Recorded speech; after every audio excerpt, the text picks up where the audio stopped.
ونستغفره ونعوذ بالله من شرور أنفسنا ومن سيئات أعمالنا من يهده الله فلا مضل له ومن يضلل فلا هادي له أشهد أن لا إله إلا الله وحده لا شريك له وأشهد أن محمدا عبده ورسوله الذي لا نبي بعده يا أيها الذين آمنوا اتقوا الله حق تقاته ولا تموتن إلا وأنتم مسلمون أما بعد فإن أصدق الحديث كتاب الله وخير الهدي هدي محمد صلى الله عليه وسلم وشر الأمور محدثاتها فإن كل محدثة بدعة وكل بدعة ضلالة وكل ضلالة في النار. Masyiral muslimin wal muslimat, para bapak dan para ibu, para ikhwan dan para akhwat, para hadirin, para hadirat, para jamaah sekalian rahimakumullah. Tidak lupa kepada segenap para pendengar dan juga para pemirsa dimanapun berada. Semoga Allah Azza wa Jalla senantiasa limpahkan hidayah dan taufik buat kita semua. Pengajian kita pada malam hari ini insyaallah ta'ala melanjutkan pembahasan kitab Aqidah Ahlussunnah wal Jamaah yang disusun oleh beliau Asy-Syaikh Muhammad Ibn Shalih Al-Utsaimin rahimallahu ta'ala. Dan pembahasan kita masih pada pembahasan Al-Quran Kalamullah, dan kita sampai masih pada pembahasan dalil bahwa Al-Quran adalah Kalamullah dan bahwa Al-Quran diturunkan oleh Allah Azza wa Jalla dari sisinya, diwahyukan kepada Nabi sallallahu alaihi wasallam sebagaimana dibawakan oleh beliau rahimahullah ta'ala firman Allah tabaraka wa ta'ala yang disebutkan dalam surat Asy-Syu'ara ayat 192 hingga 195, di mana Allah Azza wa Jalla berfirman, wa innahu latanzilu rabbil alamin nazala bihi ruhul amin ala qalbika litakuna minal munzirin bilisanin arabiyyin mubin. Telah disebutkan penjelasan daripada ayat ini di pertemuan kita, di majlis kita yang lalu. Kemudian kita akan lanjutkan penjelasan tentang akidah Ahlussunnah wal Jamaah berkaitan dengan Al-Quran. Kata Syekh Muhammad Ibn Shalih Al-Utsaimin rahimahullah ta'ala menyebutkan, hadhihi ayatun minal Qur'anil Karim. Ini adalah ayat-ayat dari Al-Quran yang mulia. Wa madhabu ahli sunnati wal jamaati, dan madhabnya ahli sunnah wal jamaah rahimahumullahu ta'ala fil Qur'ani, mengenai Al-Quran itu Al-Karim, yaitu yang mulia, annahu, bahwa Al-Quran itu kalamullahi azza wa jalla. Jadi akidahnya Ahlussunnah wal Jamaah mengenai Al-Quran, yaitu mengenai Al-Quran yang mulia, adalah bahwa Al-Quran itu kalamullah. Sudah disebutkan pada pengajian kita yang dahulu pula kesalahan pemahaman mengenai Al-Quran, bahwa Al-Quran itu makhluk yang Allah ciptakan.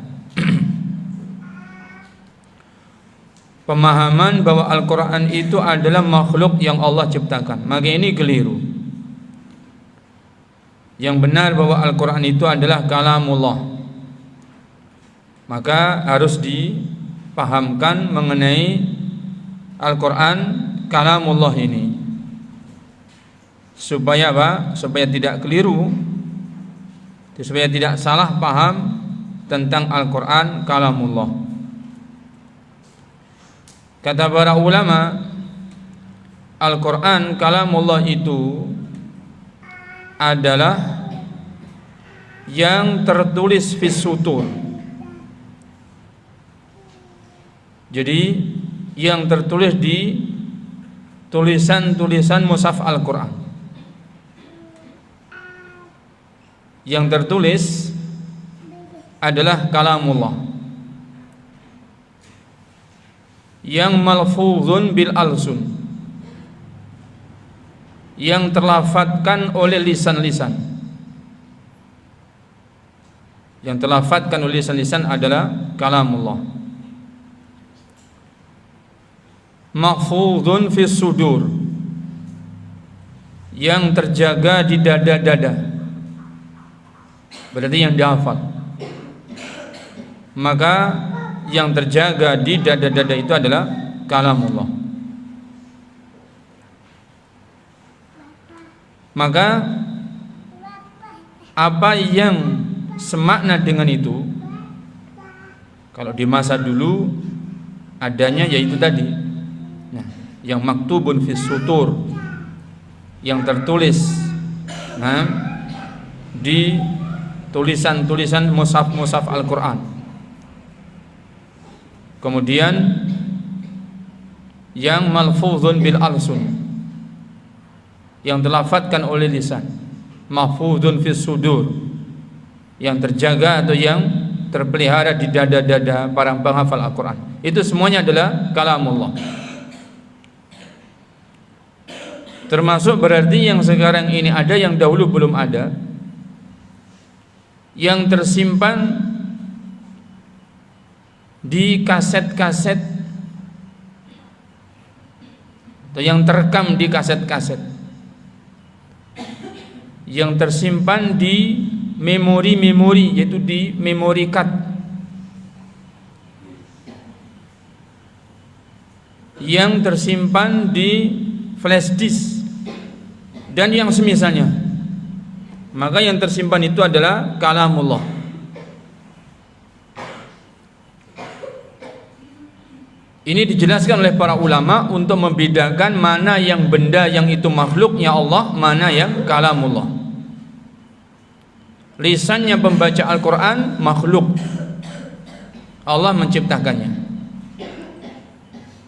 Hati, dadanya para penghafal Al-Quran makhluk, Allah yang menciptakannya. Demikian pula cairan tinta, termasuk pena, termasuk kertas, adalah benda makhluknya Allah, Allah yang menciptakannya. Demikian juga fisiknya flash disk adalah makhluk, benda, Allah menciptakannya. Sebagaimana kaset-kaset dan memory card pun juga apa? Benda itu makhluk, di antara makhluk-makhluknya Allah. Tetapi di benda-benda tersebut tersimpan kalamullah.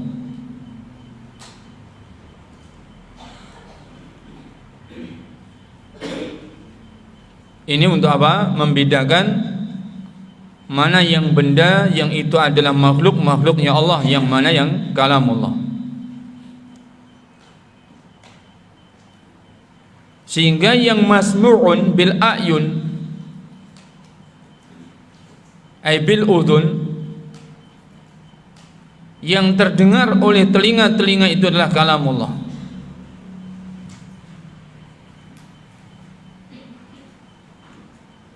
Itu ya.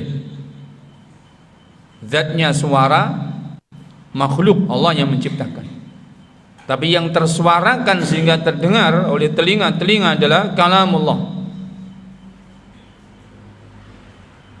Seperti itulah yang Rasulullah SAW itu bacakan sehingga didengar oleh orang-orang musyrik, sehingga Allah Azza wa Jalla menyebutkan hatta yasma'a kalamullah, sehingga mereka-mereka yang berkeinginan bertetangga itu mendengar kalamullah. Pada suaranya yang membacakan adalah makhluknya Allah, tapi yang tersuarakan di sana terkandung apa? Kalamullah.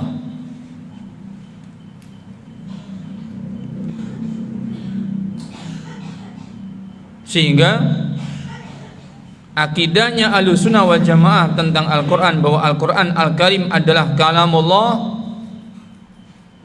seperti itu, lain daripada lembaran-lembaran kertas yang terjilid dari mushaf Al-Quran. Maka lembaran-lembaran kertasnya adalah makhluk.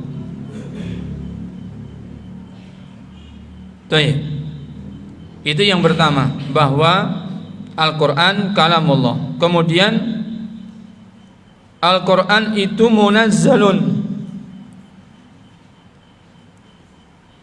bahwa Al-Quran itu diturunkan. Allah Azza wa Jalla menurunkan Al-Quran, berarti bukan ucapan manusia, juga bukan ucapan Rasul,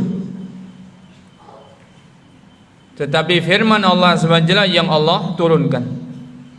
Munazzalun, yang menunjukkan bahwa Al-Quran itu berasal dari Allah Azza wa Jalla,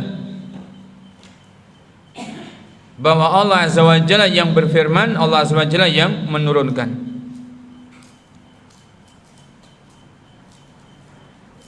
Yang ketiga, ghairu makhluqin, bahwa Al-Quran itu bukan makhluk. Jadi Al-Quran kalamullah munazzalun ghairu makhluk. Al-Quran itu adalah firman Allah, Allah Azza wa Jalla turunkan dari sisinya, dan bahwa Al-Quran itu bukan makhluk. Minhu bada'a wa ilaihi ya'udu. Yang keempat, minhu bada'a wa ilaihi ya'udu,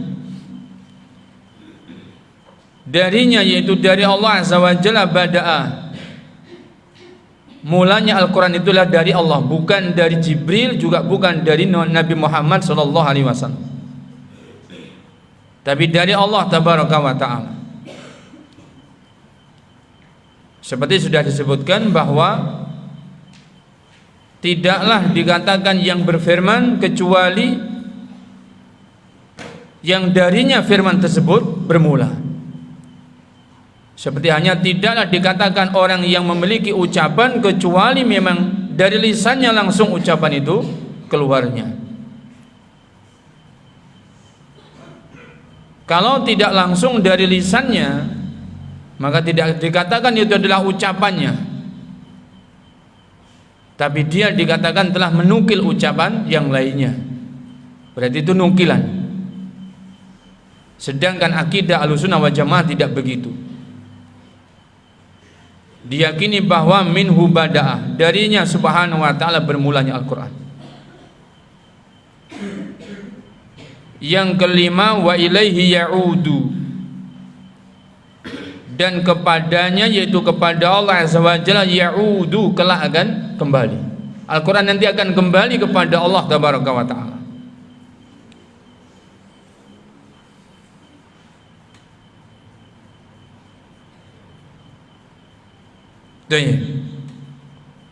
Sebagaimana disebutkan di dalam Nas Sunnah, bahwa Al-Quran kelak kembali kepada Allah Tabaraka wa Ta'ala sebelum tegaknya hari kiamat. Diangkat kembali ke langit oleh Allah Azza wa Jalla, sehingga tidak ada yang tersisa satu huruf pun di dalam mushaf Al-Quran. Tidak ada satu huruf pun yang tersimpan di dada penghafal Al-Quran. Tidak ada.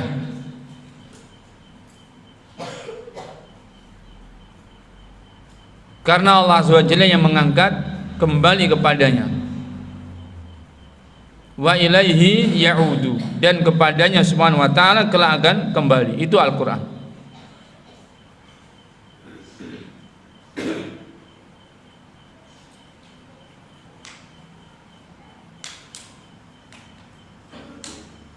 Dikhabarkan di dalam hadis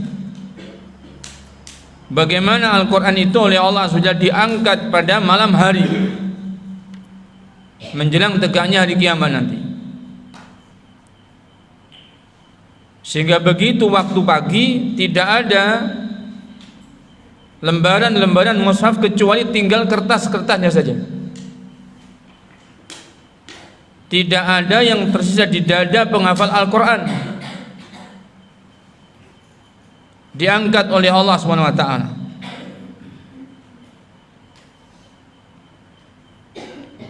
Sehingga yang tersisa di muka bumi ini adalah manusia-manusia yang tidak ada Al-Quran pada dirinya.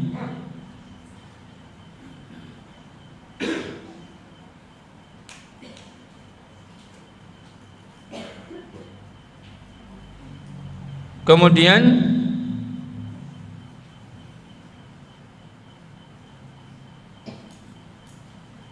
Allah Azza wa Jalla akan tegakkan hari kiamat pada manusia-manusia yang paling jelek setelah mereka. Ini menunjukkan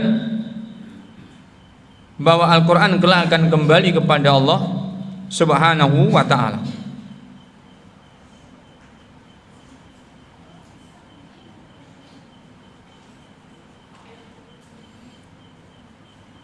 Disebutkan di dalam kabar-kabar sunnah, yang dimaksudkan dengan menjelang hari kiamat itu bukan berarti hari ini diangkat Al-Quran kemudian besok terjadi kiamat, bukan.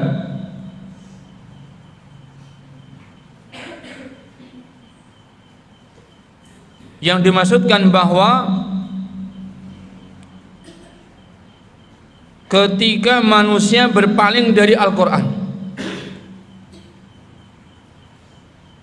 akan datang suatu masa di mana nanti manusia berpaling dari Al-Quran, tidak mempelajari Al-Quran.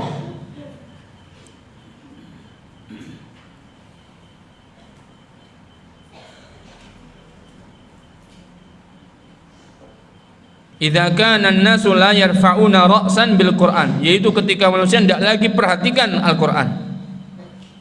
Wala yarawna fi mukhalafatihi ba'san, dan manusia tidak lagi memperhatikan bahayanya menyelisih Al-Quran.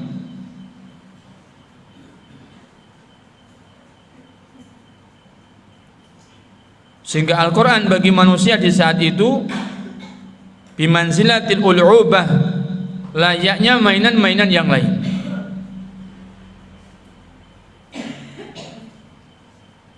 Maka hina idzin yurfa'u, di saat itulah nanti Al-Quran akan diangkat oleh Allah SWT. Ini adalah makna bahwa Al-Quran itu akan kembali kepada Allah SWT.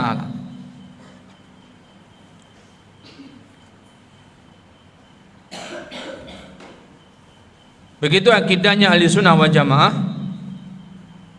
terkait masalah Al-Quran.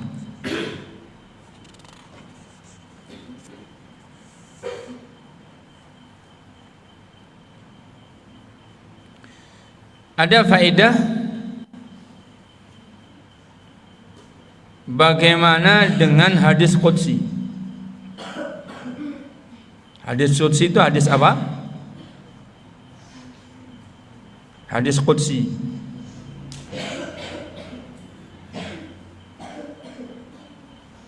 Apa itu hadis qudsi itu? Hadis qudsi adalah apa yang Rasul SAW meriwayatkan dari Allah Azza wa Jalla, sehingga disebutkan oleh baginda Nabi SAW, qala Allahu Azza wa Jalla, apa yang diriwayatkan oleh Nabi SAW dari Allah Azza wa Jalla.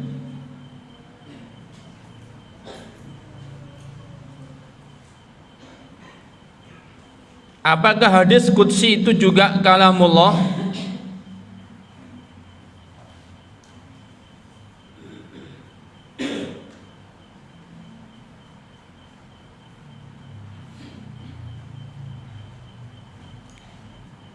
Atau hadis qudsi itu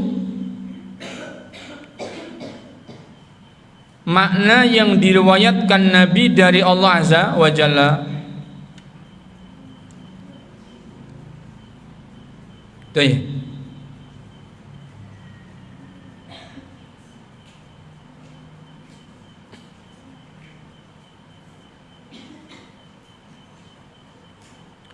Kata Syekh Muhammad memberikan pengarahan,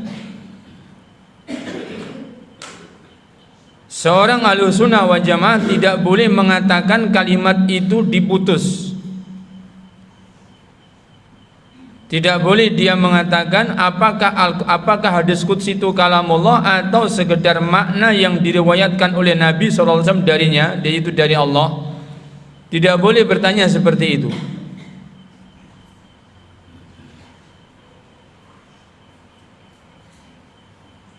Juga tidak boleh dijawab dengan jawaban yang putus, menjawab salah satu dari keduanya. Apakah hadis qudsi itu kalamullah? Maka dijawab iya saja, tidak boleh. Tidak boleh pula dikatakan bahwa hadis qudsi itu sekedar makna yang diriwayatkan oleh Nabi SAW dari Allah, tidak boleh. Tetapi seperti yang tadi disebutkan bahwa hadis qudsi itu, al-hadisul qudsi huwa ma rawahu an-nabiyyu sallallahu alaihi wasallam an rabbih. Apa yang diriwayatkan oleh Nabi sallallahu alaihi wasallam dari Rabbnya, yaitu dari Allah Azza wa Jalla. Itu hadis qudsi. Apa bedanya? Tidak disebutkan di situ apakah kalamullah dan apakah bukan kalamullah. Yang pertama. Yang kedua, tidak disebutkan di situ pula tentang apakah makna saja atau tidak makna saja. Itu bedanya.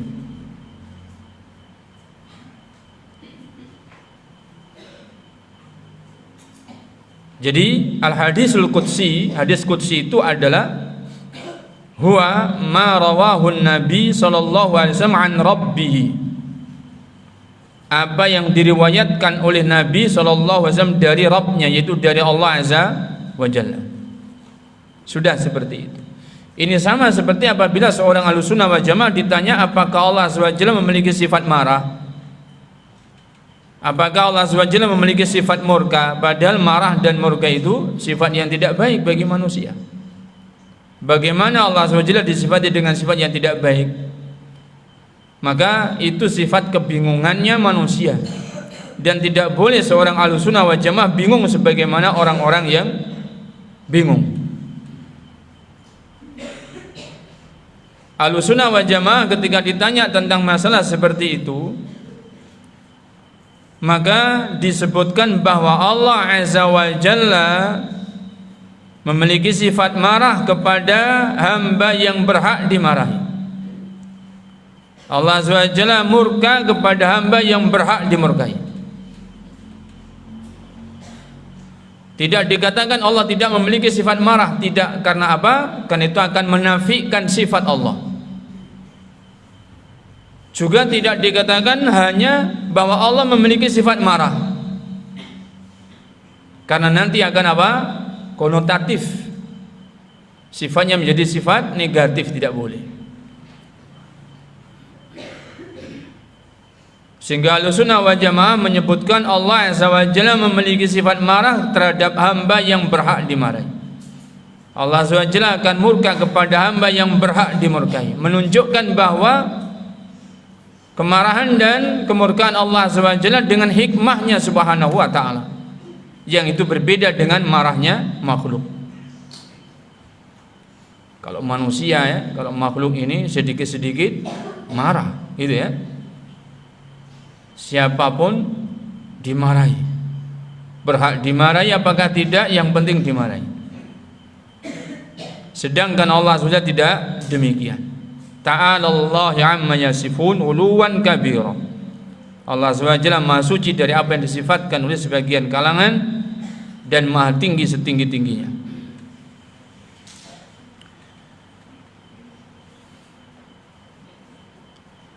Faedah yang kedua, apakah hadits qudsi ini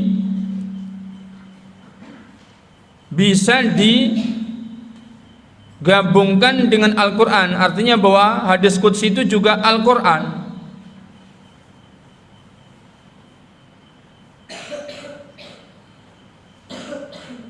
Maka jawabannya la nulhiquhu bil Quran. Kita tidak menggabungkan hadis qudsi dengan Al-Quran. Kenapa? Li'annahu la yuta'abbadu bitilawati. Karena membaca hadis qudsi itu tidak terkategorikan sedang beribadah.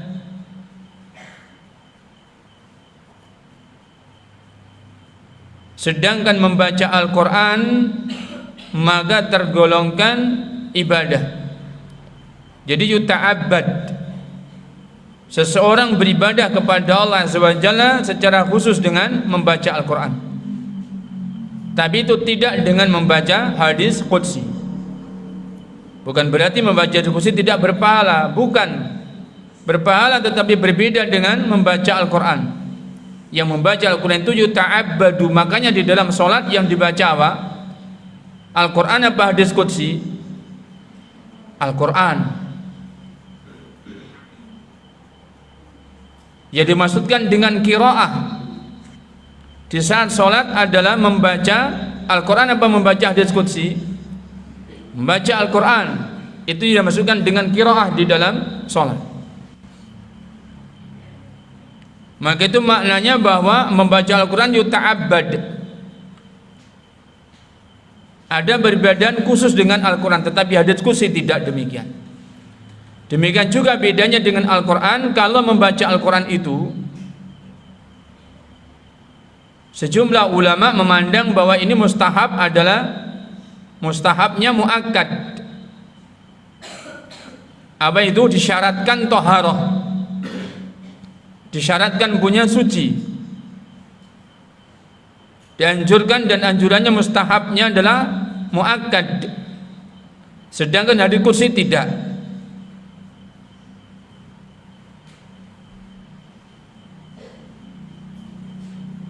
Bedanya lagi bahwa setiap hukum yang ada sesuai dengan Al-Quran, bacaan-bacaan maksudnya, maka itu tidak diperuntukkan membaca hadis qudsi. Jadi hukum-hukum tajwid, hak-haknya huruf, maka itu tidak diterapkan pada hadis qudsi. Itu hanya diterapkan pada Al-Quran.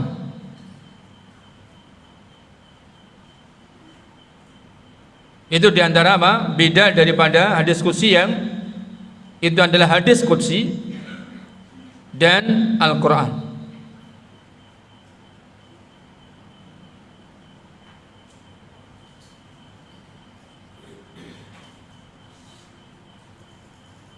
Kata Syekh Muhammad menasihatkan, Allah natakallama fi misli hadhil masail. Hendaknya kita tidak banyak berbicara seperti masalah-masalah seperti ini tadi. Illa bima qala salaf. Kecuali hanya seperti yang pernah disebutkan oleh salaf saja pembicaraan kita. Artinya jangan mengungkapkan dengan ungkapan sendiri, membuat ungkapan baru lagi, jangan. Berbicara tentang Al-Quran, berbicara tentang kalamullah, jangan membuat ungkapan sendiri, tapi sebutkan sebagaimana yang para salaf pernah sebutkan.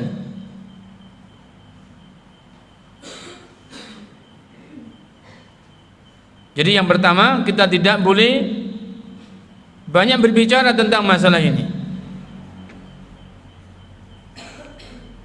Yang kedua, jika memang kita harus bicara, maka jangan bicara dengan ungkapan baru, tapi ungkapan yang pernah disebut oleh para salaf.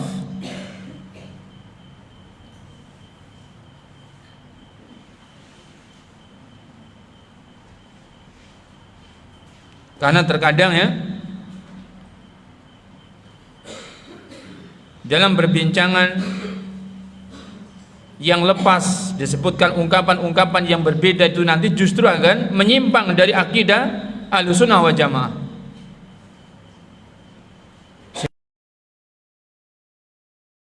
Baru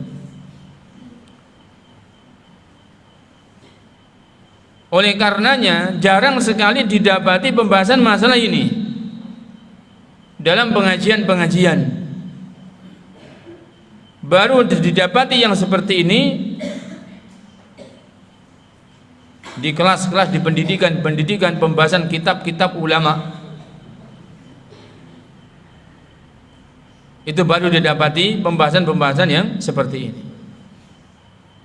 Karena itu dibutuhkan penjelasan sejelas-jelasnya, itu dibutuhkan supaya para penuntut ilmu paham tentang masalah-masalah seperti ini. Memang kewajiban para penuntut ilmu memahami akidah Ahlussunnah wal Jamaah dari lisannya para ulama.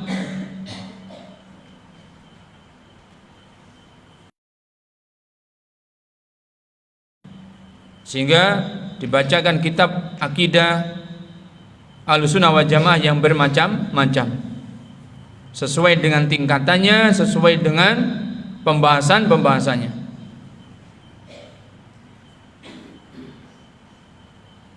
Dibacakan kitab Al-Usul As-Salasa, dibacakan kitab At-Tauhid, dibacakan kitab Al-Aqidah Al-Wasitiyah, dibacakan kitab Lumatul I'tiqad, dan yang lain-lain dari kitab para ulama sunnah yang di sana terdapat pembahasan-pembahasan akidah Ahlussunnah wal Jamaah.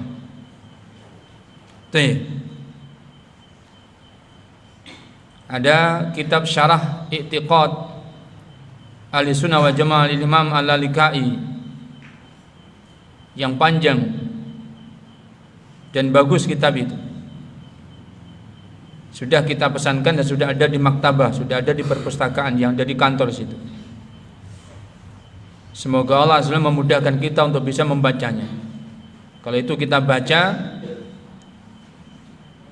yang belajar di sini 3 tahun mungkin belum selesai sejilid, padahal itu berjilid-jilid.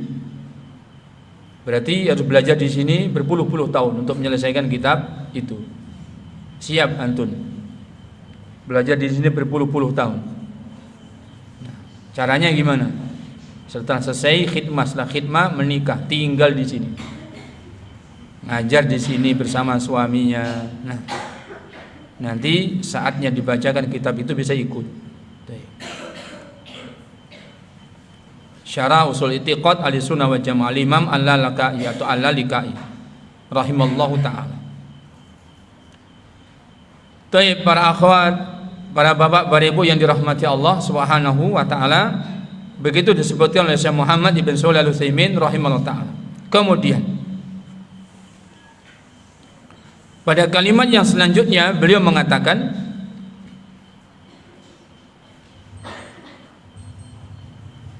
wa nu'minu bi anna Allah azza wa jalla aliyyun ala khalqihi bi dzatihi wa sifatihi liqaulihi ta'ala wa huwal aliyyul azim. Setelah pembahasan iman kepada Al-Quran yang itu adalah kalam Allah, maka pembahasan selanjutnya adalah wa nu'minu, dan kita Ahlussunnah wal Jamaah mengimani bi annallaha, bahwasanya Allah azza wa jalla itu aliyyun ala khalqihi, maha tinggi di atas makhluknya. Berarti mengimani tentang apa? Uluwullah, tentang ketinggian Allah azza wa jalla di atas makhluknya. Bagaimana mengimani ketinggian Allah azza wa jalla di atas makhluknya? Bidzatihi, secara zatnya Allah azza wa jalla maha tinggi di atas seluruh makhluknya. Wa sifatihi, dan secara sifat Allah Azza wa Jalla zat yang sifatnya maha tinggi di atas seluruh sifat makhluknya. Jadi diimani bahwa Allah Azza wa Jalla maha tinggi di atas seluruh makhluk itu zatan wa sifatan. Zatnya adalah maha tinggi di atas seluruh makhluk, juga sifatnya pun sifat yang maha tinggi di atas sifat seluruh makhluk.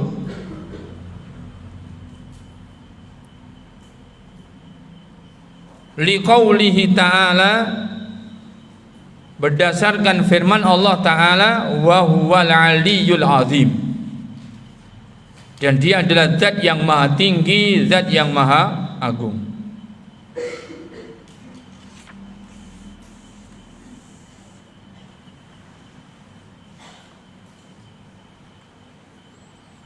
Baik.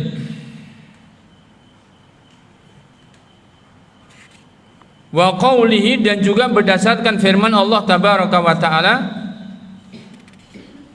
wa huwal qahiru fawqa ibadih wa huwal hakimul khabir,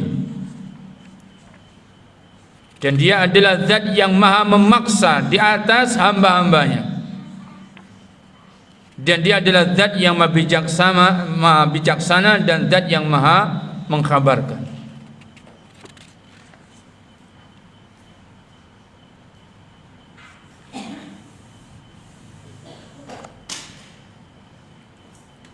Pembahasan yang selanjutnya berarti pembahasan masalah uluwullah, mengimani ketinggian Allah Azza wa Jalla.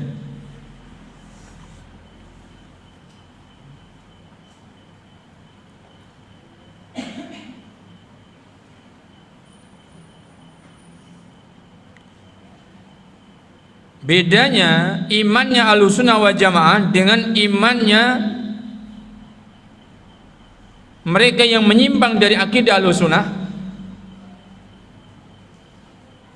Ahlussunnah wal Jamaah dan ahli bid'ah itu sama-sama mengimani ketinggian Allah.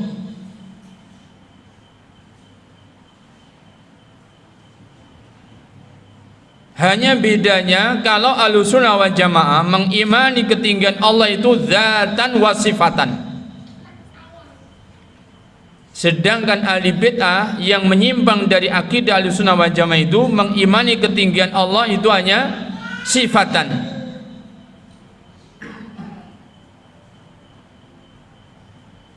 Jadi secara sifat saja Allah Azza wa Jalla maha tinggi di atas seluruh sifat makhluknya. Itu yang menyimpang dari akidah Ahlussunnah wal Jamaah. Adapun secara zat maka mereka tidak menetapkannya bahwa Allah secara zat maha tinggi di atas seluruh makhluknya.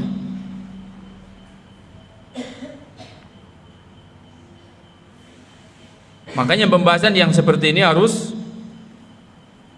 detail dan harus jeli, supaya tidak keliru di dalam masalah iman ini.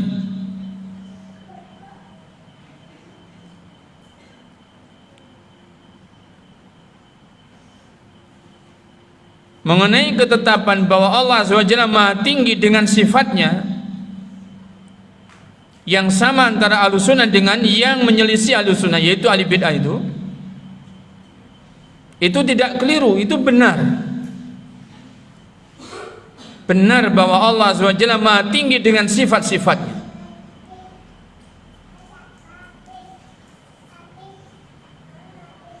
Allah SWT menyebutkan mensifati dirinya subhanahu wa ta'ala, walillahil mathalul a'la wa huwal azizul hakim. Dalam surat An-Nahl ayat nomor 60 Allah SWT berfirman, dan bagi Allah Azza wa Jalla al-mathalul a'la, permisalan sifat-sifat yang maha tinggi, yang menunjukkan sifat Allah Azza wa Jalla seluruhnya adalah tinggi. Wa huwal azizul hakim, dan dia zat yang maha perkasa, zat yang maha bijaksana. Sehingga sifatnya Allah Azza wa Jalla itu adalah setinggi-tingginya sifat. Tidak ada satupun makhluk yang memiliki sifat menyamai sifatnya Allah. Tidak ada. Apalagi sampai melampaui sifatnya Allah. Tidak ada.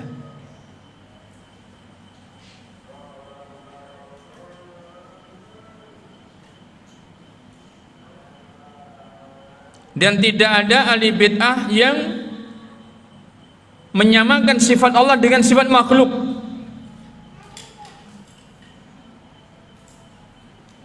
Mereka semuanya meyakini bahwa sifat Allah itu maha tinggi, di atas seluruh sifatnya makhluk, selain daripada ahli tamtsil saja.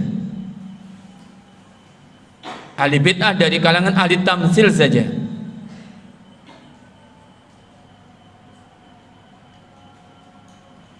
Yang menyamakan sifatnya Allah dengan sifat makhluk. Dikatakan ahli tamtsil karena mereka memandang semisal sifatnya Allah dengan sifatnya makhluk. Maka mereka kufar. Para ulama Ahlussunnah wal Jamaah menghukumi bahwa ahli tamtsil kufur, karena berarti menyamakan Allah dengan makhluk. Maka akidah ini akidah kekufuran.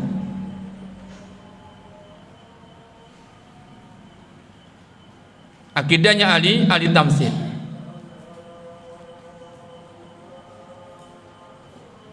Dan dengan keyakinannya itu, ahli tamtsil tidak lagi tergolong umat Islam. Berarti telah keluar dari iman, keluar dari Islam.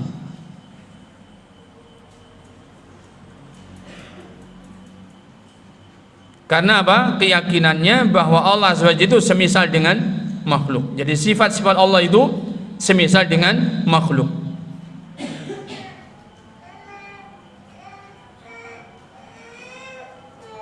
Adapun uluwullah, maha tingginya Allah secara zat,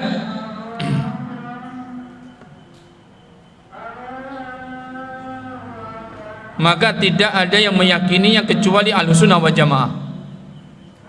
Dan di sini terdapat perselisihan di antara kelompok-kelompok yang ada yang menyempal dari Ahlussunnah wal Jamaah.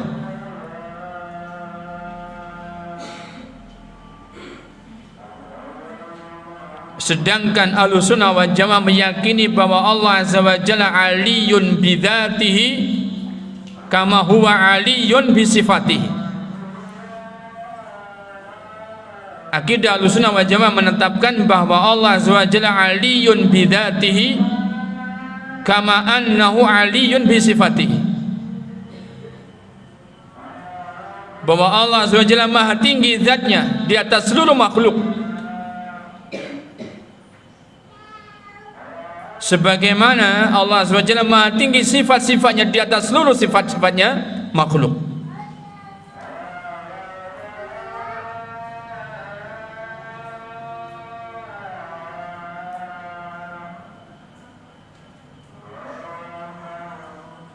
Itu Ahlussunnah wal Jamaah. Sedangkan ahli bid'ah mengenai ketinggian Allah dengan zatnya ini, mereka terbagi menjadi dua.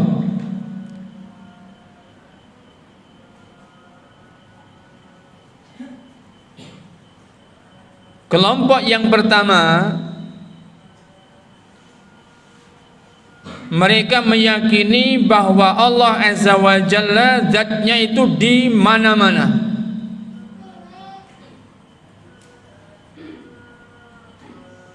Di mana ada tempat maka di situ ada Allah. Itu satu kelompok dari kalangan ahli bid'ah.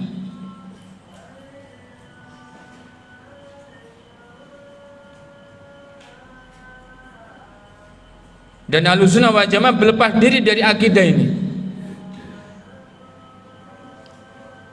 Keyakinan bahwa Allah Azza wa Jalla itu ada di mana-mana dengan zatnya. Ahlussunnah wal Jamaah berlepas diri dari keyakinan seperti itu. Yang kedua, kelompok ahli bid'ah yang kedua Itu kebalikan dari yang pertama. Kalau yang pertama meyakini bahwa Allah SWT ada di mana-mana, di mana ada tempat maka di situ ada Allah. Sedangkan yang kedua ini kebalikannya. Allah Azza wa Jalla itu tidak disifati bahwa dia ada di atas atau ada di bawah, atau Allah Azza wa Jalla itu ada di alam atau ada di luar alam,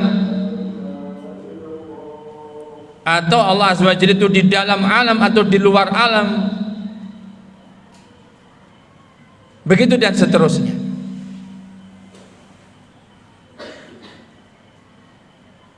Itu diantara kalangan ahli bid'ah.